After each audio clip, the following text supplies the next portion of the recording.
नमस्कार, मी पंजाब डक.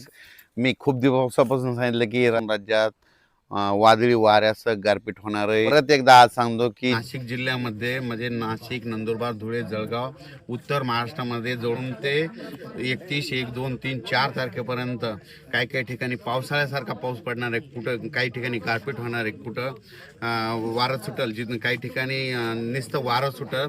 म्हणून हे अंदाज सर्व शेतकऱ्यांना लक्षात येतात. मग सांगायचं झालं तर हा पाऊस कुठं पडणार आहे, तर उत्तर महाराष्ट्र, पूर्व विदर्भ, पश्चिम विदर्भ, मराठवाड्यात ह्या सगळीकडे ह्या जवळपास 5 दिवस पावसाळ्यासारखा पाऊस पडणार आहे. म्हणून हा अंदाज विशेष करून शेतकऱ्यांना लक्षात यायचा. म्हणजे दररोज वेगवेगळ्या भागात पाऊस पडणार आहे.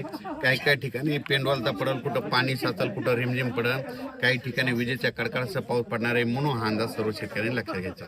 कारण की राज्यामध्ये आतापर्यंत तुम्ही गारपीट होत असते, फक्त एका भागातच होते, पण ह्या पावसामध्ये 31, 1, 2, 3च्या दरम्यान राज्यात ठिकठिकाणी गारपीट होणार आहे.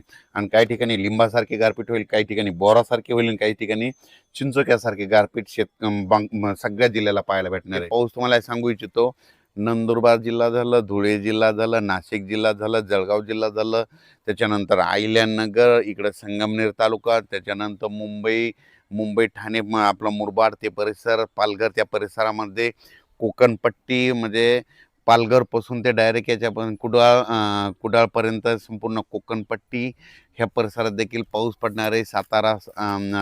सातारा, कोल्हापूर, तसेच तिथपर्यंत ह्या कोकणपट्टीमध्ये देखील खूप पाऊस देखील होणार आहे, गारपीट देखील होणार आहे. म्हणून हे लक्षात घ्यायचं.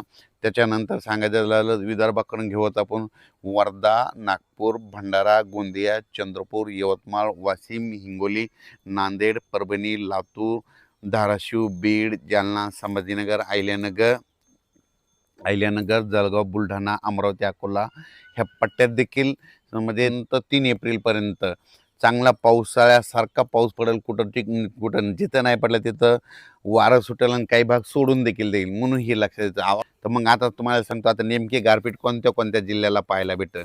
तर तुम्हाला एक सांगू इच्छितो, सुरुवातीला मी परभणी जिल्ह्याचा आहे म्हणून परभणी जिल्ह्यातलं सांगू इच्छितो की परभणी जिल्ह्यात सेलू तालुक्यात भेटेल, जिंतूरकडे देखील भेटेल, परभणी जिल्ह्यामध्ये पालम देखील आहे.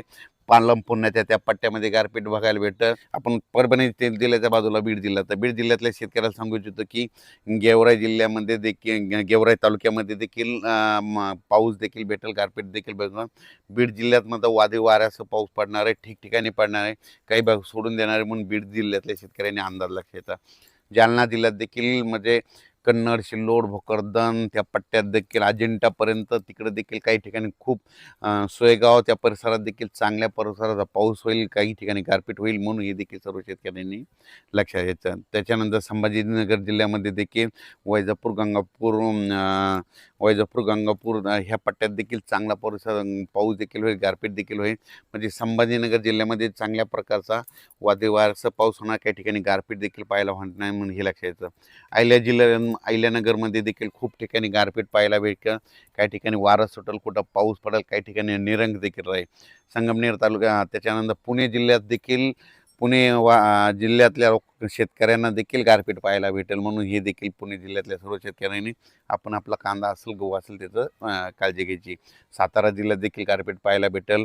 त्याच्यानंतर कोल्हापूर जिल्ह्यात देखील काय गारपीट पाहायला भेटेल. त्याच्यानंतर इकडं बुलढाणा जिल्ह्यात देखील घाटाच्या खाली इकडं म्हणजे सिंदखेड राजाचं त्या परिसरात गारपीट पाहायला भेटेल. त्याच्यानंतर अकोला, अमरावती तिकडल्या जिल्ह्यात देखील गारपीट पाहायला भेटेल, पाऊस देखील पडेल. त्याच्यानंतर वर्ध्याकडं हिंगणघाट त्या परिसरात देखील गारपीट पाहायला भेटेल. त्याच्यानंतर सांगायचं झालं तर इकडं यवतमाळ जिल्हा, माहूर तालुका त्या परिसरात देखील काही ठिकाणी पाऊस, काही ठिकाणी गारपीट पाहायला भेटेल. म्हणजे सांगायचं झालं तर खूप ठिकाणी म्हणजे हे पाऊस काही ठिकाणी पावसाळ्यासारखा पडेल, काही ठिकाणी रिमझिम पडेल, काही ठिकाणी सोडून देखील देईल. पण राज्यात मात्र 3 एप्रिलपर्यंत राज्यात हे अवकाळी पावसाचं सावट आहे. ही सर्व शेतकऱ्यांनी लक्षात घ्यायचं. पट्टीच्या आंबा उत्पादक शेतकऱ्यांना सांगू इच्छितो की तुम्ही काय करा, तुम्ही तुमच्या आंब्याची काळजी घ्या. कारण की कोकणपट्टीकडे देखील खूप पाऊस देखील बघायला भेटणार आहे, गारपीट देखील भेटणार आहे.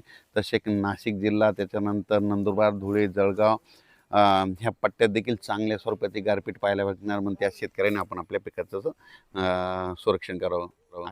अचानक वातावरण बदल झाला तर परत एक निषेध दिला जाईल. धन्यवाद.